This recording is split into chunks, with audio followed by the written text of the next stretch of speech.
Hello.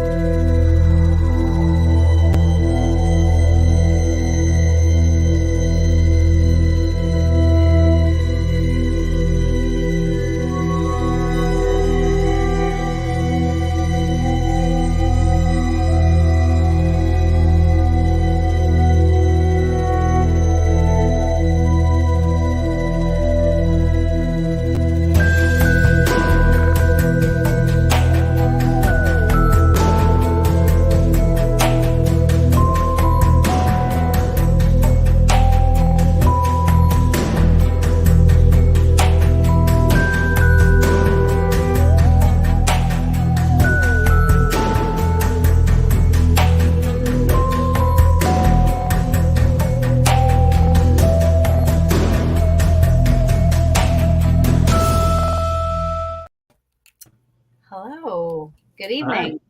Hi. Hello. Hi. Hello. Oh, look at already. One of them's here. Hey. So, welcome, Brandon. Thank you so much for joining me. I'm very honored to have you on. Thanks. So there are some people watching right now, but I have a very, very good friend, Dave Schumacher, that said, "Hey, you should have Brandon." Now, Massullo, right? Am I saying that? Yeah, you nailed it. And I said, okay. And Dave's one of those guys where I don't have to like double check his recommendations. I just take him for what it is. Careful on that. There he is. Hi, babe.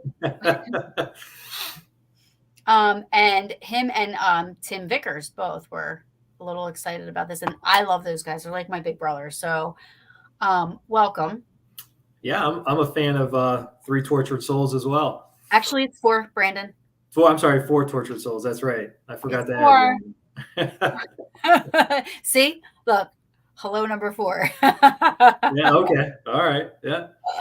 Yeah. I watch them all the time, as much as I can, at least. They're great. They are great, and hopefully, I got to hang out with them last year in Gettysburg, and I love them so much, and I hope they come back out, the two of them, because I know Kenny's coming. So anyway, enough about all that. For the people that don't know you, that are watching, hello everybody. Thank you for joining us.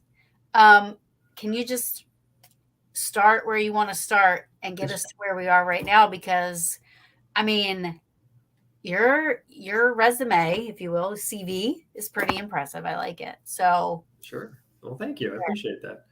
Yeah, it's like I don't have a typical story. I didn't get into this field because I had an experience or lived in a haunted house or any of that.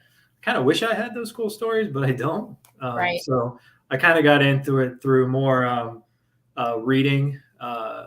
When I was 15, Ghostbusters was my favorite movie. So that kind of got me into ghosts anyway. But I took a different route. I started just reading about parapsychology when I was in high school. And I just kind of got fascinated with it. And, for those who don't know, parapsychology is basically the field of study concerned with investigation of paranormal and psychic phenomenon. So that's like your telepathy, your precognition, your clairvoyance, your psychokinesis, near-death experiences, reincarnation, apparitional experiences, survival hypothesis, that type of thing. So I went to school for psychology. I ended up getting a graduate degree in clinical counseling.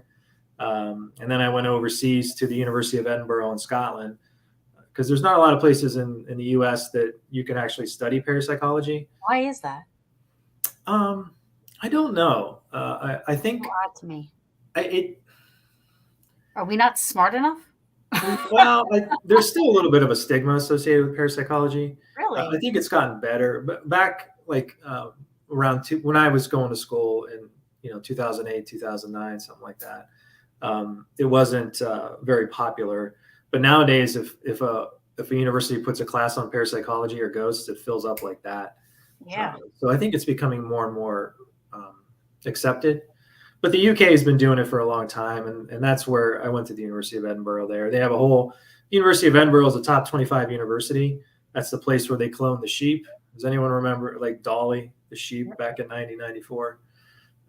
Well, in case we don't, Well, the first cloning took place with a sheep at the University of Edinburgh. I think it was in 1994 or 1995. Was it that long ago? Yep, Wow. her name was Dolly. Um, I remember. and then Charles Darwin went to University of Edinburgh too. So it's a top 25 university, and they study ghosts and parapsychology. So cool. So it's not as stigmatized or anything over there. Everyone over there usually has a good story. Look how old it is. First of all, United Kingdom is old, and they have, they're probably way more. They probably have way more. I don't know, lack of better description, but ghosts and haunted buildings and areas and castles and than we do, for sure. It's when you're over in the UK, and it's I mean, the United States has kind of been around. I know it's been around longer, but really since 1700, 1776, whatever, however you want to say it. So our history is pretty short compared to theirs. So it is kind of a fascinating when you go to a university that's been around longer than the United States has actually been here. It's crazy. It's kind of a weird feeling. Yeah. But that was part of the experience, is just being over there. And then when I was over there, I studied parapsychology. When I was over there, I was really fascinated on like, why do some people have numerous ghostly encounters and other people have none? Like, what's the difference? So I did a lot of work on that and research on that. And then I came back here to the States, and I've still been doing the ghost stuff. My day job is more like the clinical counseling, more the psychology part of things. But, for fun, I do the write on ghosts. And I still have a couple articles that have been published recently in Frontiers of Psychology, Cornell Quarterly, and Journal of Society for Psychical Research. Some articles published there. So I still do the ghost stuff. Do you believe in ghosts? I do. Yeah. You do. Mm-hmm. That's cool. That's good. Yeah. I think it's weird coming. I'm sort of quasi-academic, I say. I'm not, I'm not a professor. I'm not teaching anything like that. But I think it's okay to admit that one believes in paranormal phenomena. It doesn't mean I'm uneducated. Doesn't mean I have cognitive deficits. I'm perfectly capable of rational thinking and deduction. I didn't grow up in a house that constantly talked about ghosts. I don't recall any of my family members really talking about ghosts. So it's not like I'm primed for it. I legitimately believe the paranormal phenomenon is there. Now, I think when we say ghosts, we don't know if that's like a psi thing or like a thought form thing, but I do believe that there is paranormal phenomenon that we just can't really explain at this point. And I do kind of lean towards the idea of telepathy being real, crisis apparitions, those types of things. I do think that there's enough evidence out there to say, a lot of people are having these experiences. Did you say crisis apparitions? Yes. Crisis. I've never heard that term. Oh boy. Crisis apparitions are the coolest thing out there. I've never heard this. Yes. So this crisis apparitions are actually, to me, the most valuable piece of evidence for telepathy or even ghosts.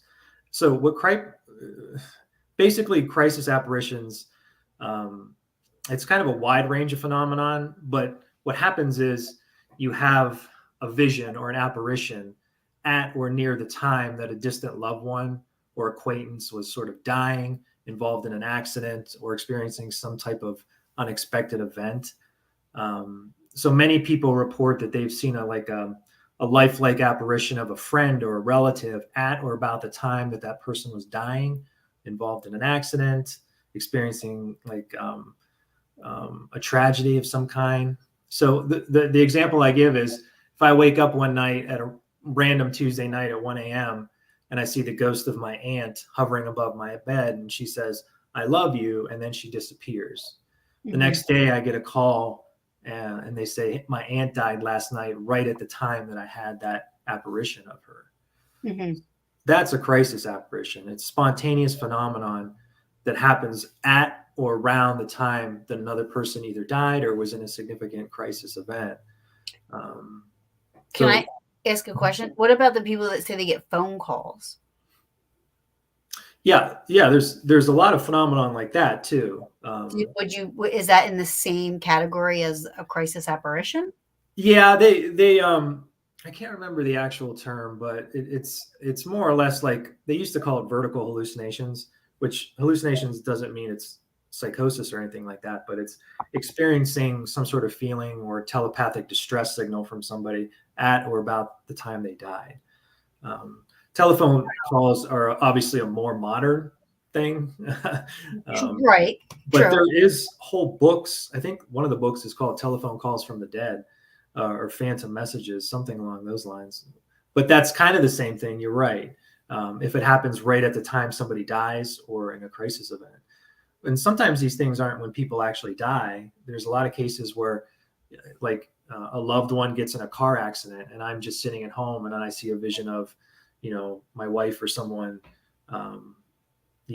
crying or something like that. And it turns out she's crying halfway across town because she was in a car accident. Right. Right. Oh, okay. So it doesn't always have to be surrounded by death. No. Sometimes it's crisis stuff, Interesting. So the book I wrote, The Ghost Studies, is actually a lot about crisis apparitions more than it is about hauntings or anything like ghostly or residuals or that type place theory type stuff. It's more about crisis apparitions and how it's kind of similar to telepathy. So telepathy, communication at a distance, this idea that,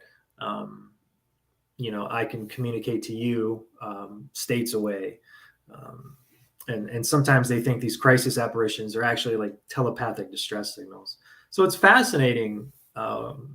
That area is really fascinating. And they don't talk a lot about that on the TV shows because it's hard to really, you can't walk into someone's house who's just had a crisis apparition. It's a little bit more challenging, but when you have a haunted house, it's easier to kind of walk in there and do all the readings and things like that. So Yeah. So do you think any of those experiences are what we would have a basic definition of what a spirit or a ghost is? Okay, so you get a phone call. Could it really be? Have you ever come across anything where it went beyond the science of it? Like you couldn't, like there were holes in data or research or something like that. You know what I mean? Where you couldn't really fully. yeah. I think I've heard experiences that, I can't really say 100% this is what it is. My viewpoint is always that paranormal phenomenon, whether it's phone call or telephone calls from the dead or crisis apparitions or haunting experiences, it's such a complex phenomenon that there's not really one answer that explains everything. Right. So one time it could be a natural cause. Another time it could be sort of that psi stuff, that ESP, that telepathy sort of processes. Another time, it could be something where maybe there is some sort of consciousness that survives death. There's something else could be going on. There's plenty of those things you come across where you just kind of scratch your head and go, I don't know what that really is. So, I definitely don't believe, everything could be explained away by science, Right. by any means. We really don't have all the technology to find out everything that's going on in the world. So I'm going to try to ask this in a non-complicated way, but Good, thank you. I'm going to try. So I talk about this a lot on my show where, there are people that go and research and hunt all kinds of stuff. You have UFO people, you have Bigfoot people, you have Mothman people, you have ghost people, you have, all different people that are researching different things. And a lot of times I'll say, well, how do us as humans have to put labels on everything? So I might see, and this is not true, but I'm just using this as an example. I might see a ghost standing in front of me. Okay. But then, you, Brandon, might see Bigfoot. Is that just how we are perceiving it and it's all the same thing? Or is it like, because I mean, I can't believe, as much as I love um space and the sky and how much I meteor showers, lunar eclipses, like I'm always looking at the night sky. Never seen a UFO, right? But then you have people that this is like um an everyday, or not every day, but a normal occurrence. You Mhm. know, I'm putting myself in the environments to find ghosts, right? Um, but like you had brought up earlier about there's people that, okay, I'm going to use Kenny Biddle as an example. I think he repels anything. He just does not ever, you know, I mean, he hasn't had an experience yet. Um, I am making this complicated. Congratulations. So, like, I, has I, there been, I was going to say, and I'll answer kind of this. I think our perceptions, like our sociocultural influences, and that has to do with how we're raised, our belief system, sometimes even just genetics and things like that, do impact what we see.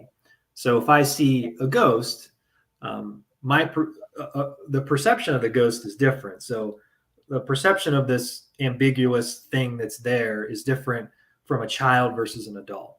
It's different from a Catholic versus an atheist. It's different than a believer versus a skeptic. So even if the event is genuine, 100% genuine, the perception of it is different for everybody. Correct? right?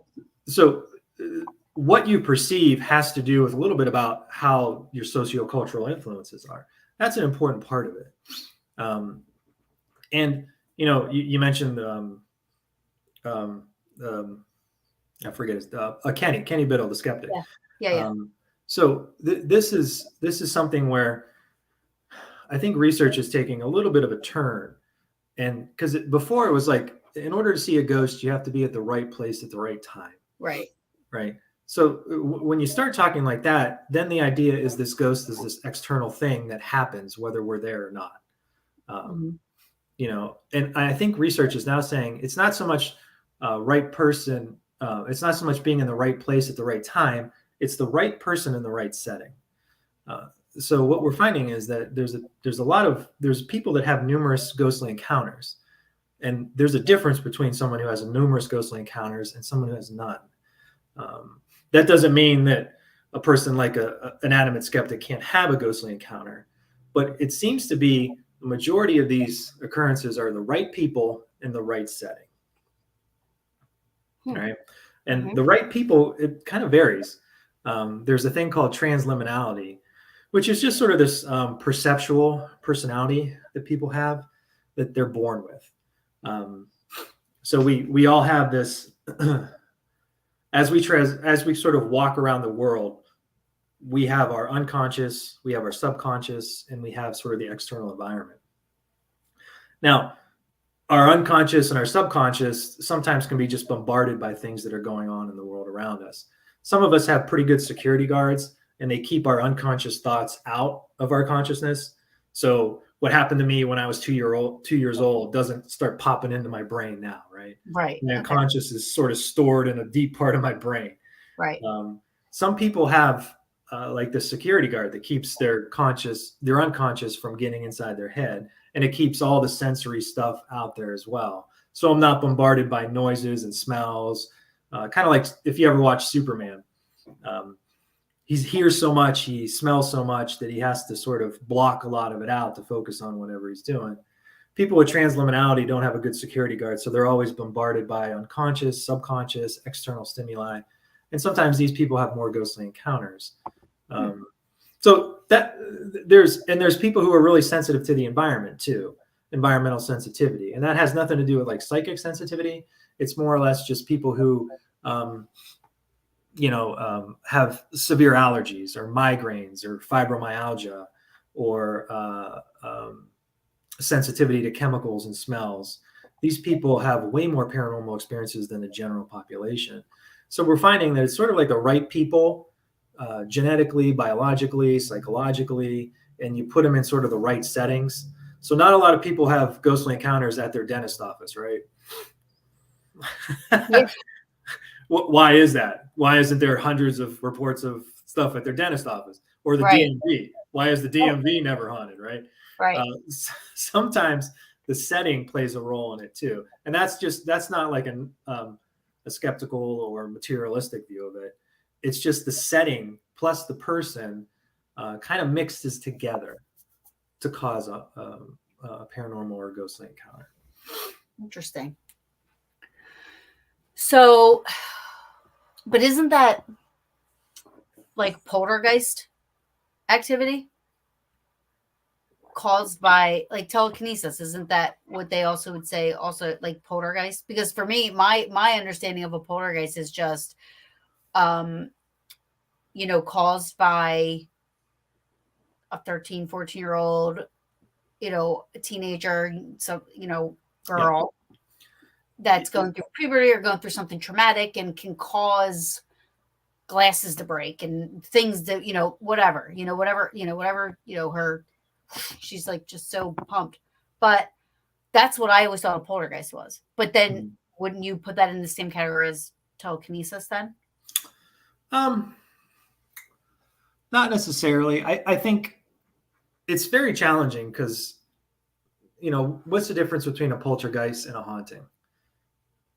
Phenomenon wise. Well, I don't think a haunting, to me, I don't think, like, for me, a haunting is knocks on woods. You might see a shadow, hear laughter, hear someone call your name, things happening around the house that you can live with,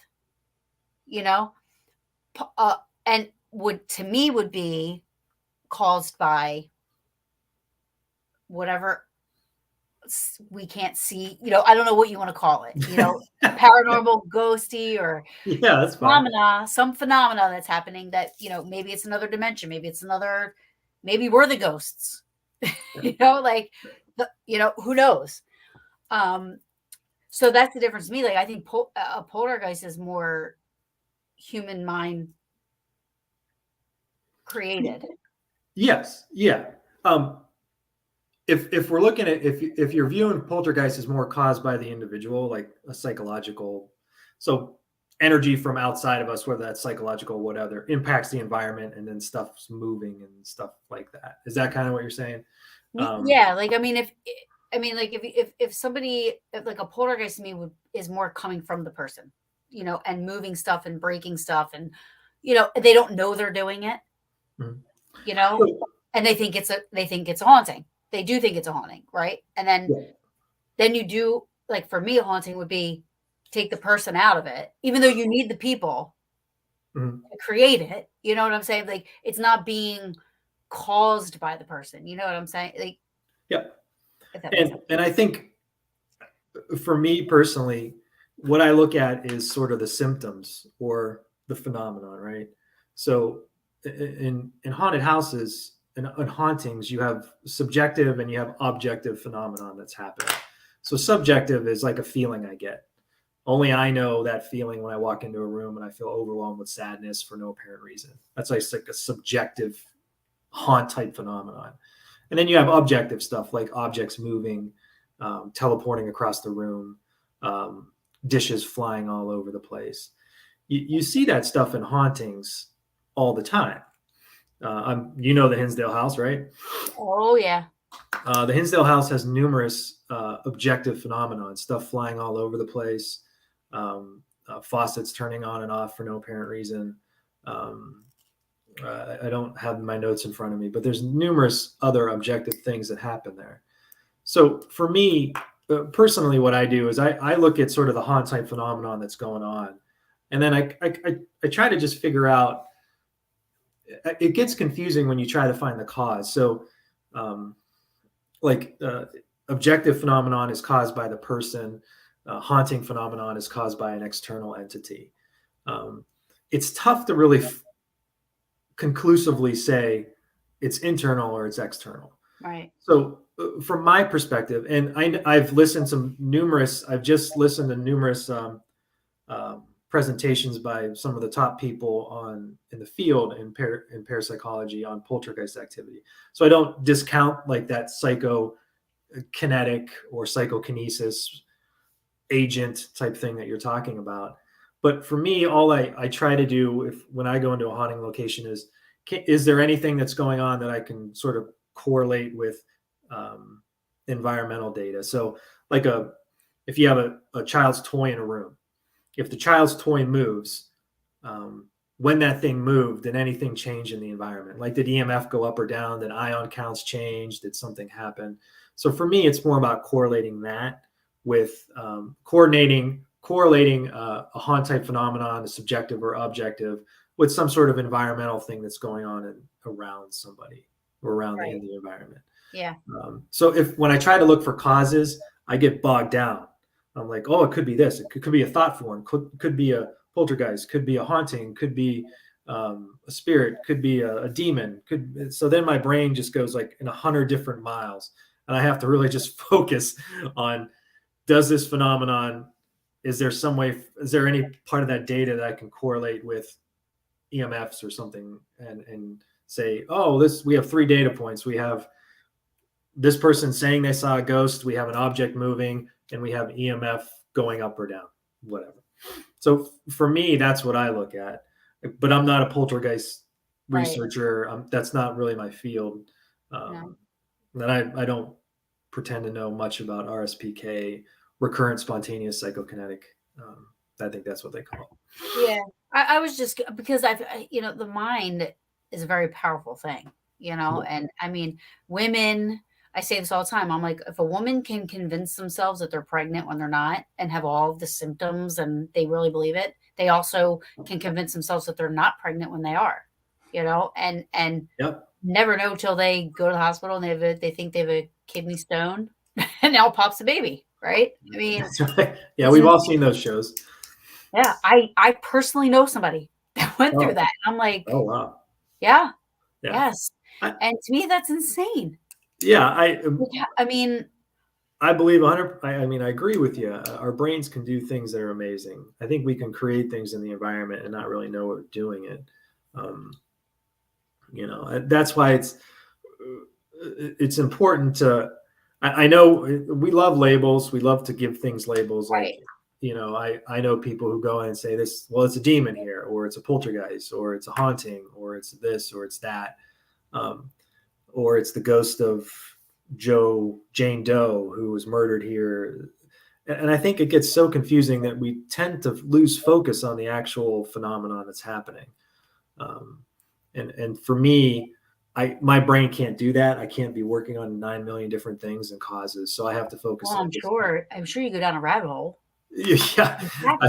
It's like when you start writing, it's like, oh, it could be this. And then there's like 1,000 words on what that could be. And then the next thing you know, it's this. And there's 1,000 words on what that could be. So I try to keep it as simple as I can. Especially when it comes to theories. Yeah. How long do you spend on one particular, what would you call it, a case or a subject or? Yeah, I don't. I'm not part of a team. I'm not nothing like that. We and I'll ask you. I actually have some questions for you about Hinsdale House. Okay. That's my favorite place. Yeah. Well, we went into Hinsdale House, and we're sort of writing a book. I know you had Shane on and Dave on, and I think Dawn too, Molnar. Yes. We all went together to Hinsdale House, and we've been trying to get a book together. And honestly, we went in April of last year, and we're just crunching the numbers and doing all the data. We had a questionnaire that 272 people completed. So there's just a lot of data to crunch on that. I have a really good EVP from there. Oh, cool. Yeah. So how long are you taking a case? I don't know. It depends on what you do. If you're crunching all the data and listening to everything, maybe a couple months to do all that. Yeah. This is taking longer because we're trying to put it in written form. And so I don't know what Dave, do you know Dave and Tim very well? I know Dave pretty well. I don't know Tim very well. Look what Dave said. I'm going to beat his ass.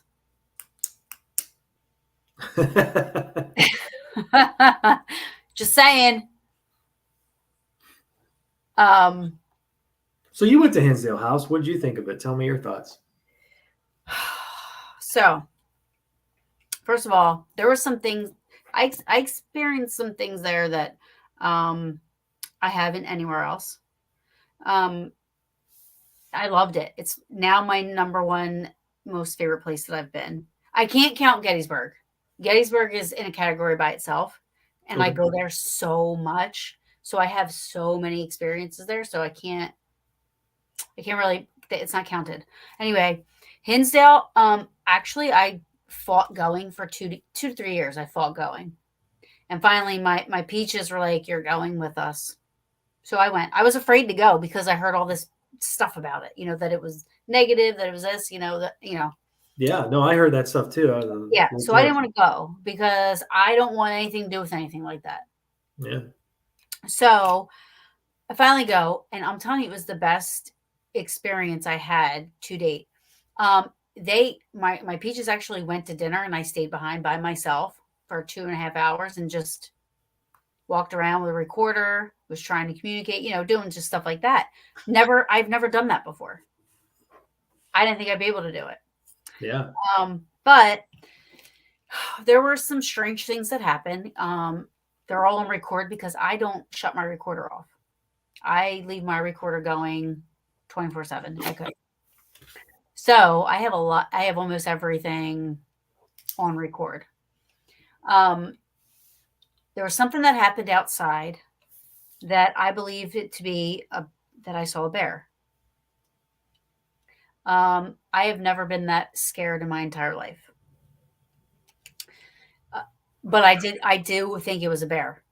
Other people are telling me that they don't know what it was. They saw it for longer because I saw it, and I kid you not, tears came out of my eyes. My butt cheeks clenched, and I ran into the house so fast. I Yeah. literally pushed my friends out of the way to get into the house. Like I was so that scared. And it was a large animal. It was very big. So my only conclusion was it was a bear. I didn't stick around long enough to see. It wasn't a deer because I don't believe a deer would be coming towards us. This thing was walking towards us like it wasn't scared, and that's what scared me. Sure. Yeah. So, um, the girls outside said that they saw two different things and they were wispy and this and that, but I cannot say that I saw that. Also, we heard what sounded like we were like laying down. Two girls were sleeping in the front bedroom, that first bedroom when you first walk in, and the rest of us were in the living room.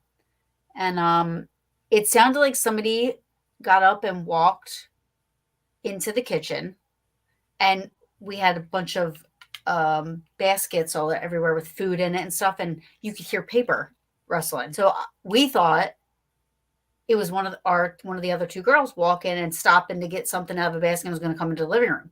So none of us really reacted. We were just waiting for somebody to come in, and then nobody came in.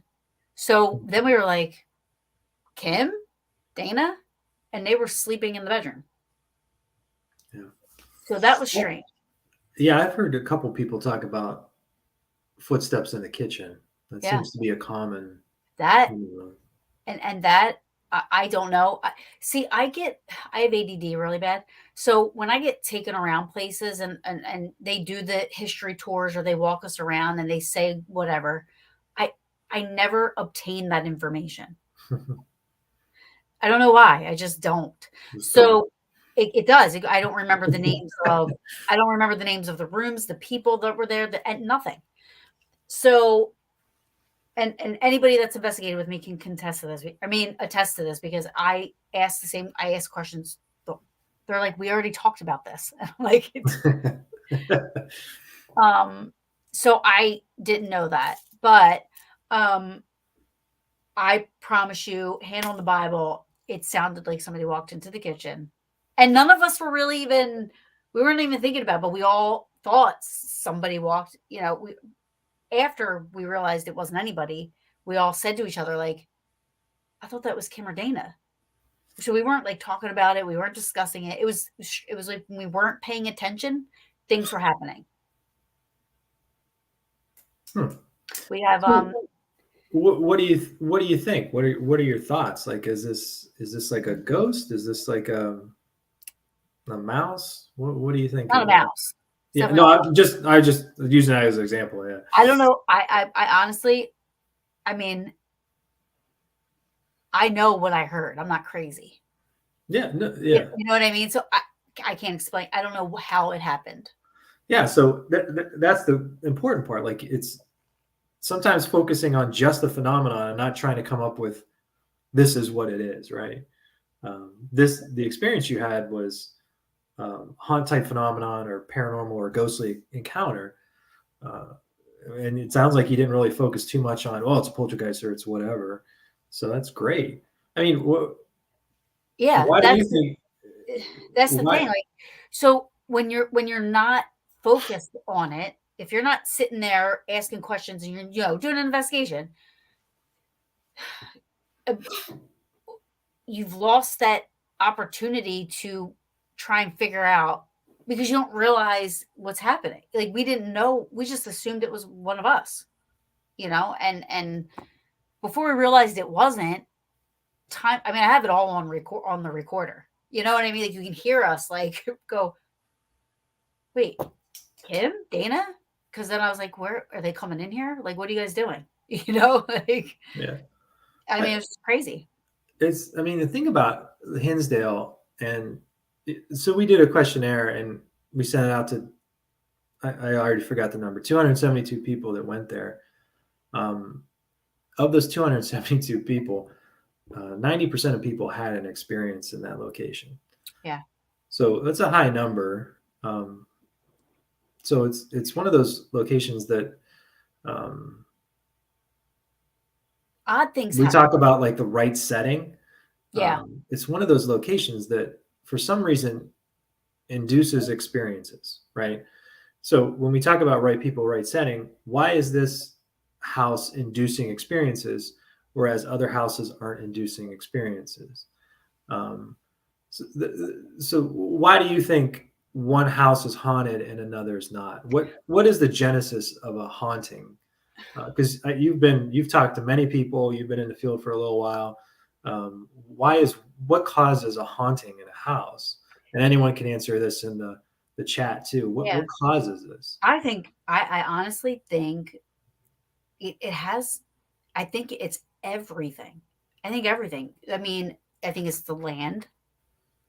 I think the land holds stuff. I think structures hold. I want to say energy, but I don't want to say energy because Kenny busts my balls when I say energy. He busts my balls when I say energy, but it holds stuff, you know? Okay. I mean, Hinsdale, there's Indian history there. There's also unmarked graves there that they don't know who's there. Sure. I mean, it's got a lot of history. And I feel like places like that, I don't know how it captures it, but it captures it. And whether or not it's intelligent, that's a different story, because I mean, I've been in places where we've been doing EVP sessions or not, and I hear things with my ear. I'll hear answers or I hear words, and it's caught on the recorder. Yeah. You know, nobody else hears it. How do you explain that? Or what? How does that happen? Is it? I mean, it's caught on the recorder, so something is being. You know, it's not just me thinking I'm hearing it. Yeah. And again, I'm not discounting any of your Oh no, I know you're not. Yeah. I'm kind of wondering, like, with your experience and with your numerous investigations and being to numerous haunted locations, it's like, what is the consistent factor in all these locations? What causes Hinsdale to be such an experience-inducing situation? It sounds like you think there's something that's sort of that stone tapey type theory, where it's something was burned into the environment and it's sort of replayed, or people who are sensitive enough can pick up on it and get the phenomenon that's happening. Does that sound like Some, okay? because I think I believe that a place can have both. They can have the natural recording, but they also Mhm. can have intelligent. Whatever that intelligence is, I don't know. I mean, because each location that I've gone to, like I'll use Selma Mansion, for example, because Selma, I investigated 8 times before I had an experience. Mhm. Where people go there all the time, they say all the time they have experiences. But for me, I mean, I investigated 8 times and then I had an experience. And I don't know if you going there and doing these investigations that are imprinting things there. Because every location, I do find that the more isolated locations tend to have a little bit more. Okay, all right, Um, I'll say that because when I go to Gettysburg, the less traveled spots tend to be a little bit more active. yeah. Where everybody goes to Devil's Den, everybody goes to Little Round Top. You know, when you go to the places that people don't go to and it's real quiet, tends to be like, you get more EVPs, you get more activity, you get more things happening. Mhm. Um, and the paranormal ghost believer in me says, well, they're lonely and they don't have anybody to talk to. Everybody's going to all these other places. So yeah, they want to talk to us. you know? Well, I mean, I think we all have these sort of perceptions and these ideas when we walk Yeah. into locations about what makes this place haunted. And I early in my career, it was more like, why do some people have ghostly encounters and other people have none? And now I'm switching over to, why are some locations haunted and others not? Why are there so many experiences at these locations? I think you mentioned history. That seems to be a common thing that I hear from people. But as we know, in the 1800s, like cemeteries didn't really exist until I think the mid 1800s. People were buried on their property all the time. It was common. It was actually what you did. Right. So there's numerous houses with people kind of buried in the backyard. As far as Native Americans, they traversed all through America, Ohio, wherever. Hinsdale's in New York, so I'm sure they were there. So there's numerous houses like that. And even around Hinsdale, if you've been there, there's the house up on the hill, and then I can't remember specifically, but there's houses all around that area. Like, what makes Hinsdale so special? Why is that such an experience? So these are the things that kind of ponder. And you answered the questions, the kind of your perspective on that, Mm-hmm. and I think that's fascinating too. Um, Not so much about why is this place, what's different about this place, what traps the energy, if that's kind of how you want I think to. each place has its own story. Like I could tell you how I feel about Gettysburg. I mean, I think Gettysburg, because a lot of people go there and always say, well, oh, it makes me so sad. And for me, it's the most peaceful place on earth. Like I could go there, it recharges my battery. I want to move there. Right. Yeah, yeah, And there's people that are like, I can't go there. And I say, for me, it's, you almost feel like I'm also a very patriotic person. So for me, this is on that level, I feel like this is the heartbeat of our nation, right? So when I go there, it's not only, I'm respecting and honoring those who fought in the war, but also, and that's what I'm saying. Like, I think that the stuff that you experience there, obviously, not obviously, but the residual is going to be happening. I mean, a lot of times that's mostly what you hear people say, like, oh, I saw a hospital scene happening. There were doctors operating on a soldier, or there was a whole regiment walking across the field, in carrying the battle flags and this and that, and then they weren't there. But then you have people that experience intelligence stuff, meaning you ask a question, you hear an answer, and I feel like they're there because they love being they're we keep them there. Again, there it goes back to people for me. Like we're are coming there, people travel there, millions of people travel there a year to honor the people that fought in the Civil War, to see the fight and this and that. So I feel like that kind of brings that energy there because they love being honored. They Yeah. love being honored. Yeah. And I think you bring up a lot of great points too. You know, you mentioned you went to that one place numerous times and you only had an experience on the eighth time you went there or something like that, Mhm. right? So to me, it's like, and I'll get back to the Gettysburg point too, is, what was different that time you had the experience? Right. Right? Was it like, was there something emotionally different for you that day? My dog was with me. Okay. So yeah. So this idea of, sometimes when we enter a location, we tend to forget that we're human beings, and in us is contained a lot of emotions, um, distress, dis-ease, stress. Sometimes it's calmness, sometimes it's happiness, sometimes it's immersion into the environment.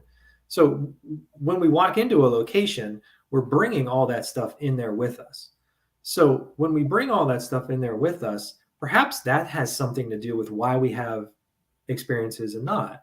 So if I walk into a location and I'm extremely, I don't know, sad or depressed or angry or overwhelmed, and I have an experience, maybe that says emotions have something to do with the perception of the paranormal or psi or something along those lines. Maybe there's something that's triggered where we're more open when we're like that. Um, you know, if we walk into a location and we're, I said anger before, but when we walk in and we're distressed, Right. maybe when we walk in and we're angry and we're tired and we just don't want to be there, we don't have that experience.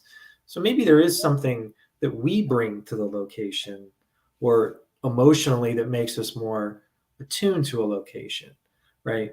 So when you go to Gettysburg, you have a specific connection to it. Mhm. And it's like if I go back to my old high school Right. and I bring you with me, I go into that high school and I have all kinds of memories, good and bad. There's smells that are triggered. Yeah. There's certain places that in my brain, there's all kinds of shit firing. And I'm just like, oh my God, this brings back sort of the ghosts of my past life. Yeah. You walk into that high school, none of that happens for you, right? Right. We're in the same location. Objectively, we should be getting the same feelings and Feelings. experiences, but we're not, because the place memory for me is a little different. I'm Right. more immersed in that environment. I'm more attached to it. I have past experiences there. So my brain is already different from yours walking into my high And school. that's a good that's a good way to put it. I've always explained it to, like, I always thought we have different antennas, and your frequencies over here, your antennas, picking up all this, and mine's not working well. So we're like on different frequencies, or we're, on different wavelengths or something like that, like your antennas. But I like the way that you put it. Mhm. Yeah, it's an environment can impact us to the core. My old high school could impact me to the core. Um, Certain places where I had positive memories or negative memories, certain locations that look like places I've had positive or negative memories, can really impact me psychologically, which Yep. could impact me biologically. Um, you know, so when we bring these stuff to a locations, I think we all kind of think we're robots and we can go in objectively and do what we got to do. And I think when we turn that off, we lose some of the core stuff that may trigger the experiences, elicit the experiences, or sort of connect to it in some way. And that could be genuine experiences or sort of like thought forms that you talk about. I, You know, I question everything for me, like yeah. it's even an example, because my biggest thing is I can hear answers, and or hear, when they say things, or when I say they, It's just for lack of a better description. Sure. But I don't even know where the hell I was going with that now. See my ADD. But I think that's a good, lack of better description. So I think the word energy is used a lot. Yeah. For people who aren't physicists, encapsulating what's going on in the environment is a challenging thing to do. Yeah. Right. I can't explain subatomic particles, neurons, protons, these types of things. So for me, when the word energy is used, it's people who are kind of just describing the environment that's around them. Yeah. And how they sort of vibe with it or feel with it. So, if you ever walked into a room, I've been in psychology my whole life. I used to work in ERs. Sometimes you could walk in a room and just feel. Yeah. Right? Yeah. If I walk into a room after a big argument, or I walk into a room after someone's been crying for a couple hours, or there's some sort of distressful situation that happens, even if I don't know what's happening, sometimes the environment just feels a little different. Yeah. And it's okay not to have like a super specific scientific particle physicist analysis of the ions in the room that are going on, because we're not all physicists. Right. So we can describe things as being energy, and that's okay. Yeah. It doesn't. Thank you. Well, I mean, that's just it. I mean, for a lot of people, I think energy is a way for them to sort of just describe what's going on around them. Yeah. We all get bad vibes. I've met some people I just get bad vibes from. Yeah. It's like a bad energy from somebody. Yeah. And that's how I describe it. Yeah. Just like with love, there's no scientific way, there's no blood test, there's nothing like that to determine if someone loves somebody else. But we use this term quite often. There's no way to prove it scientifically. I've heard numerous skeptics say they love somebody, and I say, well, prove it. And they can't because it's just a word you describe how you feel. So energy is the same way. If you're, I always sort of, if we don't have the words to describe something, it's okay to use a word that's kind of familiar to us. Yeah. And energy is familiar to us. Yeah. Yeah. I am going to put Samantha's comment up there, but I know where I was going. I was going to say, like, for me, I'm afraid of clowns. So everybody goes to this clown motel, right, to investigate it. Everybody's heard of the clown motel and they go there. I won't go there because I know what's there. I know I won't be able to investigate because I'll be too afraid of my environment. You know what I mean? So I won't go there. So I always like to know what I'm walking into because of that reason. Like, I understand there's going to be places that people like to investigate like that. You know what I mean? But not for me. So I won't go to the clown motel for sure. Yeah. Yeah. That's what you bring into the environment. Well, that was going by like what you said about if you're going into a place and you're sad or you're angry or whatever, if I know I'm going to a clown motel and there's going to be clowns everywhere, already I'm like, F this. Like, no. I'm like, what am I, insane? But then there's people out there that love clowns and they love like Pennywise, and they would love, it's crazy. They would love to be in a hotel room surrounded by creepy porcelain dolls. No. So they just have a different feeling and vibe when they walk into that room. Exactly. And I think that's out there. We all have different perspectives and sociocultural influences and interests. And when we walk into a room, we're all experiencing, if we walk into the same room or house or building, we're all experiencing it differently. Perceptually, physically, sensory-wise, we smell different things. When my wife walks into Sherwin-Williams, she sees 900 colors. I see 5. Well, men are just not, you guys do not pay attention to detail. That's all. But that's what I'm saying. Like, we have a totally different experience in the same location. And when we do investigations or ghost hunting or anything in our lives, we have to really take into account that aspect of things, what we bring into an environment. You see this? This is how nice they are to me. There is a video of me running from a clown. Yes, there is. Yeah. I was on all fours running under tables. That's what was happening. That's scary. So I don't know. I know I took her thing down, but that was interesting. Like, she said, I wanted to make sure. How much do you think is basic human empathy versus energy? And that was when we were talking about walking into a room if there was like, distress or argument that just happened. Or, I mean, I think about this when you walk into, but see, you already know you're going to a funeral. If you were just to walk into, but you're right. If you just walk in, if there was like you walk into a bar where there was just a bar fight, That's right. Something just went down and you're like, Yeah. Yeah. When you think empathy means you know what's happening. Right. So if I don't know what's happening in a room, I don't know if you've ever been over like somebody's house and then you have like, you walk into a room and it's just, you can tell that the other couple was arguing or there's something going on. And I don't know if, I guess you can say maybe there's subtle body language, but sometimes it just feels like, you feel it. Yeah. They always say you can cut the tension with a knife, but the environment just feels a little different. Yeah. And I don't know if there's any like specific research that says people can determine that type of thing. Yeah. But I know based on my experience in psychology is sometimes you can just feel things. Yeah. Oh, for sure. Yeah. So I know there's probably some research out there that's looked into this before. I just can't remember it off the top of my head.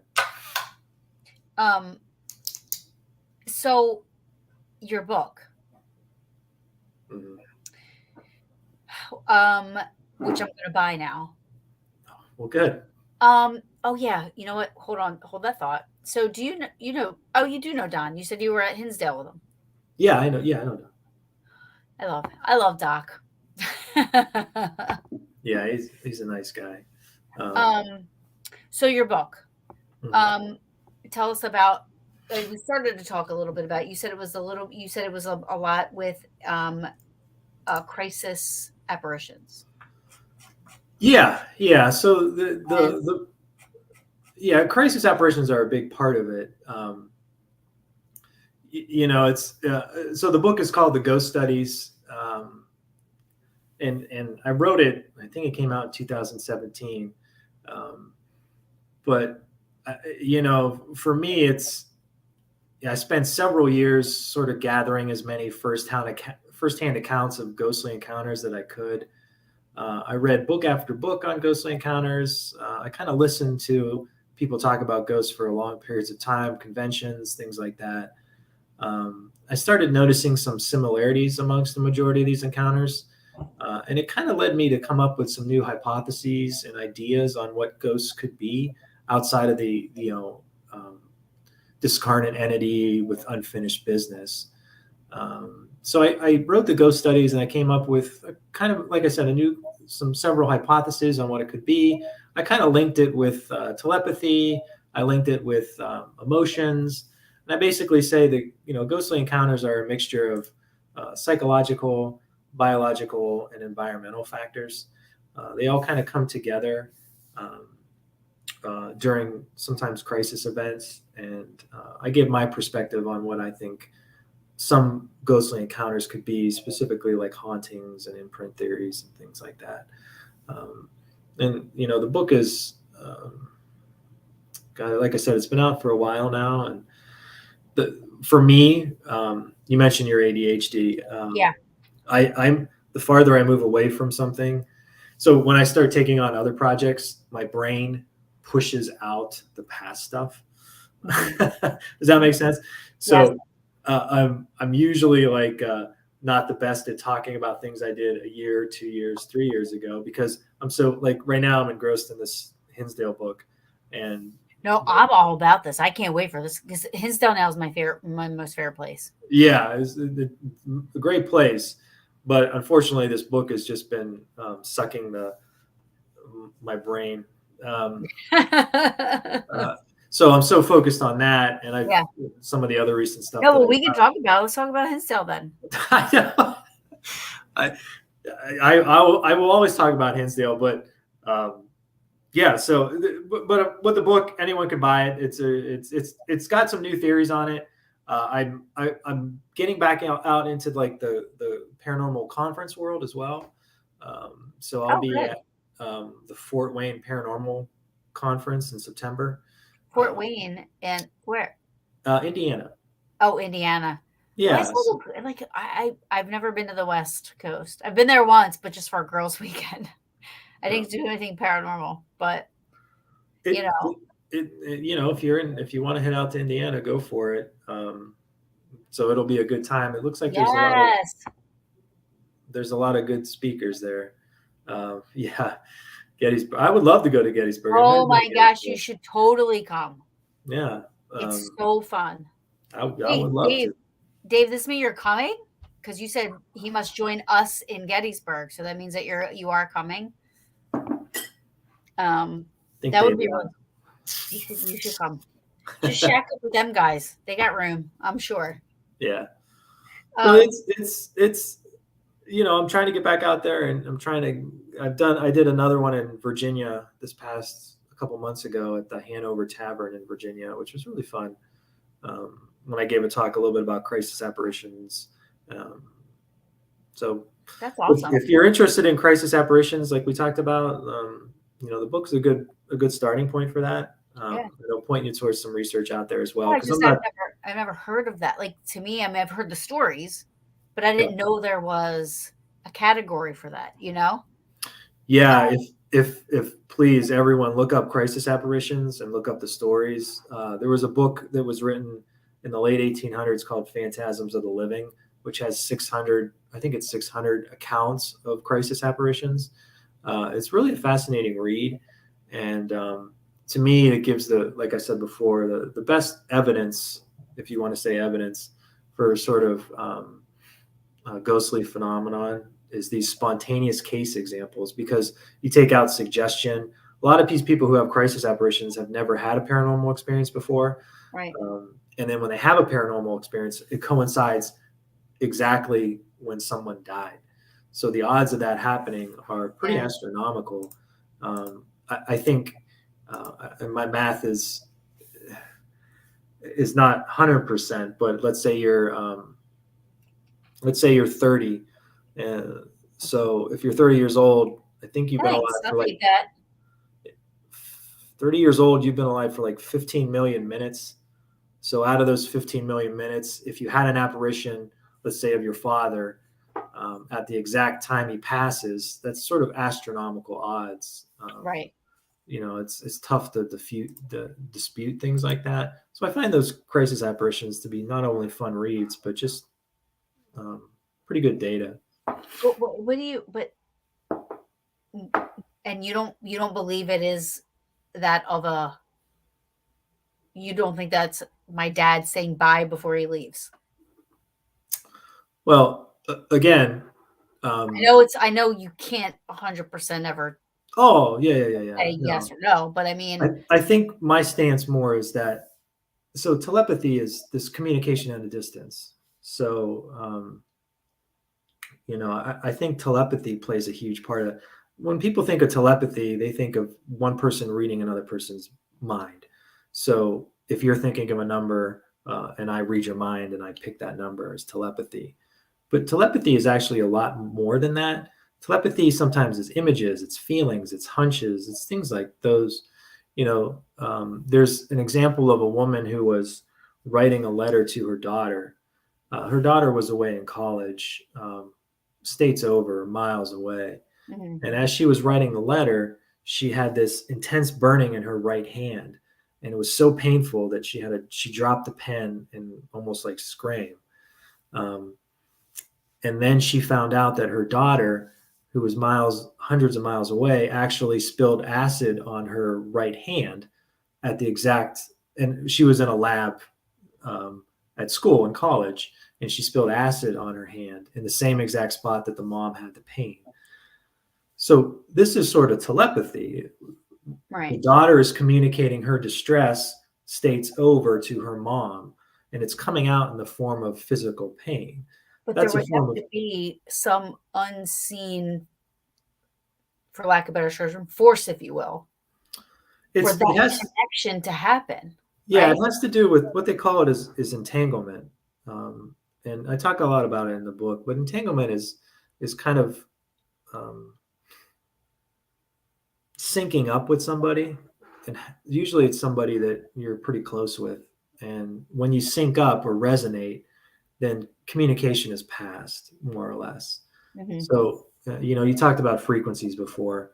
If I'm driving in my car on the radio, and I tune my receiver to 92.3, um, when I do that, I'm matching frequencies with the radio signal 92.3, Hmm. right? So that signal is always around me, but the only way I know what's going on at 92.3 is when I turn the dial and I match frequencies. Right. So entanglement is really sort of matching frequencies, if you want to think about it like that.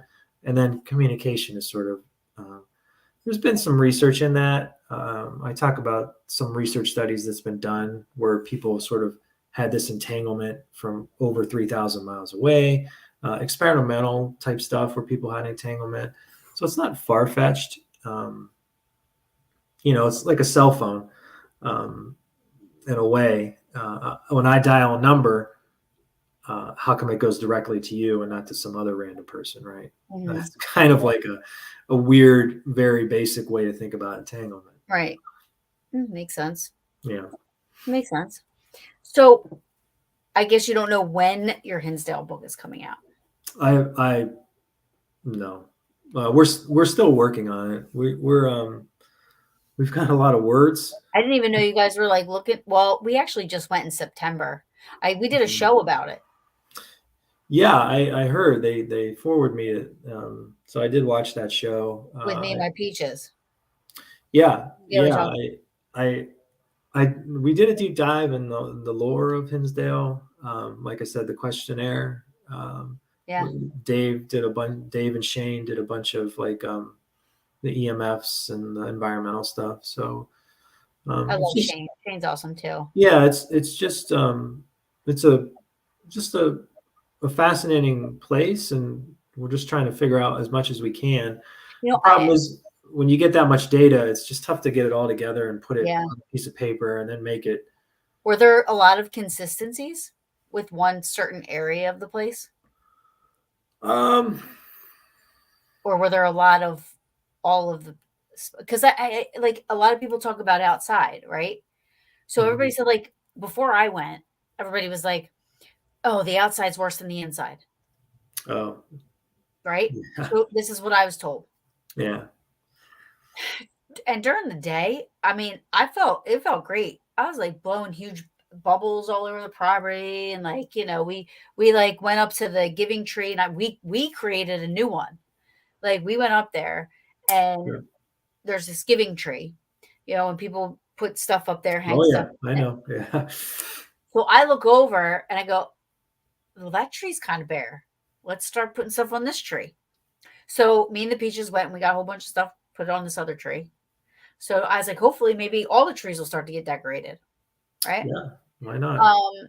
So anyway, so I've never done anything like that before, and then we went down, and we kind of were. They were like, because you hear about the Native American history there. So one of my girls would start playing Indian music, like the drums and stuff like that while we were out by the fire. And for some reason, that made me feel a little uncomfortable, only because I don't know anything about it. And I know a lot of times those songs mean things, you know, they tell stories or they whatever. So I was like, I don't really know. I felt a little uncomfortable. Hmm. Anyway, so that already set the tone for me outside at night with all that. And then I just did not like being where I couldn't see what was going on around me because it's so dark. So we had to go in and get a FLIR, we had to get a night vision camera, like, and we were using those as well. So because if I heard Mhm. any little thing, I was worried about animals Sure. or wrong turn people, one of the two. Right, wasn't so worried about anything paranormal. I was just worried about other stuff. Yeah. And I just didn't feel I still didn't feel comfortable out there, so I wanted to go back towards the house, and then that's when we saw that thing, Yeah. or I saw it anyway. Yeah, I don't think we spent too much time outside.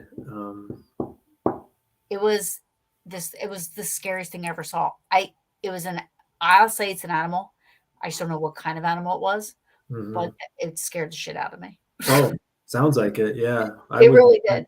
I would have been scared as well. Yeah. When I was there in the house by myself, I didn't have anything happen that seemed out of the ordinary. It was when we were all together and we were cackling hens and, not really paying attention to stuff and just kind of talking, things would start to happen. Equipment would sound upstairs. I don't know why the place is so, because I didn't expect all that. People talk a place up.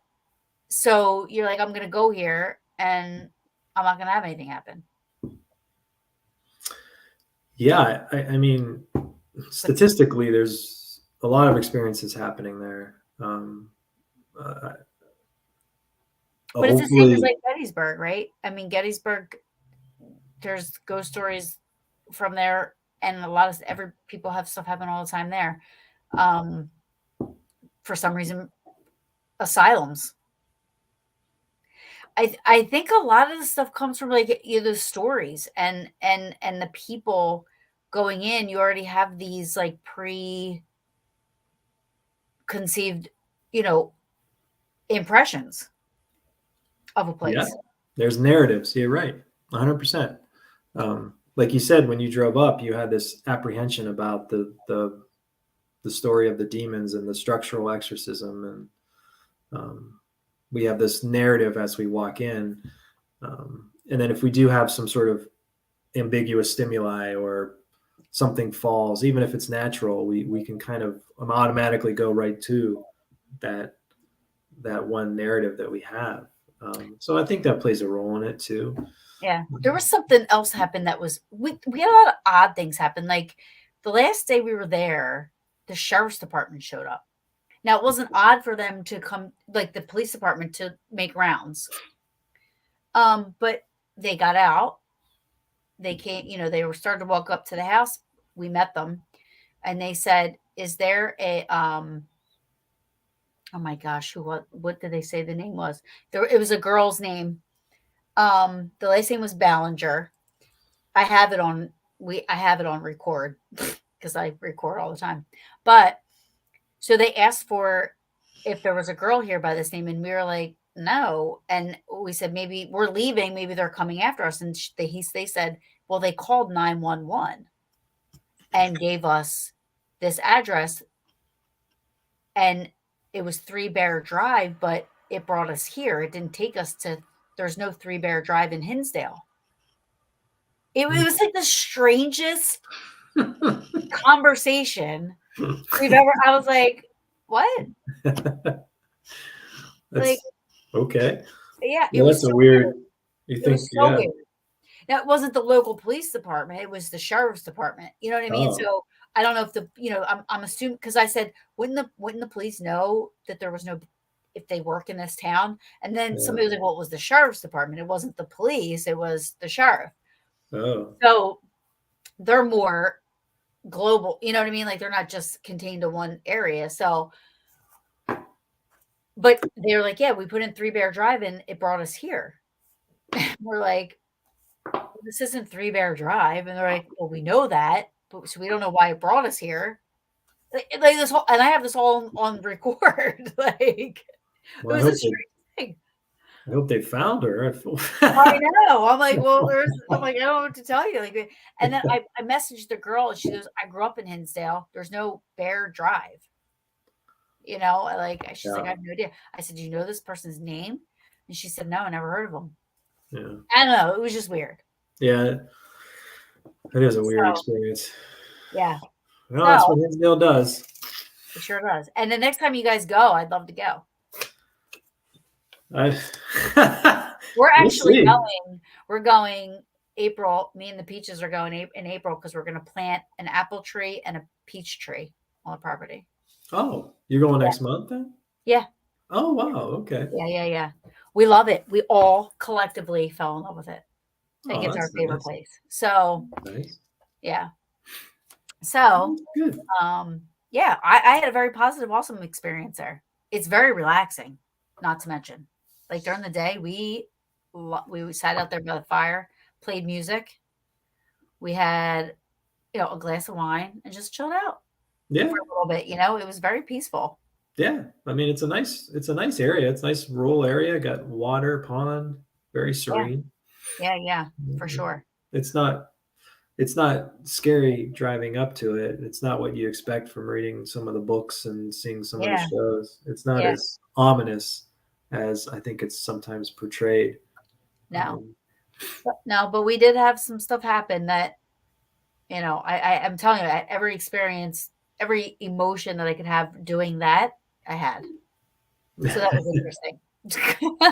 well, I think emotions play a big part in whether people have experiences or not. Oh, for Um, sure. so I think that probably helps people have experiences. Yeah, for sure. Um, Now I've had you for an hour and 15 minutes. I apologize. I'm sure you're tired, but No, fine. I I thank you so much for coming on, and I hope you come on again. I mean, Sure. I had fun. I hope. Yeah. No, I it's fun. know I talk a lot, and like I said, I have ADHD, so I can sometimes go over here and you know, love you too, Gina. Um, but I'm glad you stuck with me. You know, you must be really good at your job. Yeah. Yeah. But I thank you, and I look forward to the book. I hope you guys get it done because I I'm hope looking so forward to too. that. Hopefully one day it'll be out there. Yeah, I would absolutely love to everybody say an excellent show. Thank you, everybody. I was looking forward to it. But definitely, and then after the book comes out, come on again. Or whenever. You come on whenever. Yeah, no, I'll take you up for that. Yeah, For sure. definitely will. Awesome. Well, thank you. Thank you. And keep in touch, please. I'm really, really interested in everything you do. So I'm happy that Dave introduced us. And maybe you'll come to Gettysburg. I would love to. Yeah. That would be I awesome. know it's some sort of conference there too, right? The Bash. Yeah, Is Gettysburg that Medical where you Bash. guys? Yeah, Okay, yeah. Yeah. yeah. Yeah, So sure. Um, you it's should not too come. far from me, so Nope. actually maybe is. I No, can't it's probably I think it's far. yeah. Yeah. But it's Gettysburg. Yeah, again, never been there. It'd be You've nice to never take been? it'd be nice to take a long weekend and kind of Yeah, um, for sure. visit the area, and then maybe stop in and see the Bash, the Gettysburg. I forget what it's called. Gettysburg Battlefield Bash. No, okay, yeah. Yeah. I was That would, close. I wasn't far off. yeah. Yeah, no, that would be awesome. You should come. You would love it. Everybody's awesome. So you'll have a lot of fun. But thank you again. And until next time, well, I'll be talking to you. So, All right. but I will talk to you soon. All right. Thank you, Thanks. Thanks for Brandon. having me on. I really appreciate it. Absolutely. Thank you. Mhm.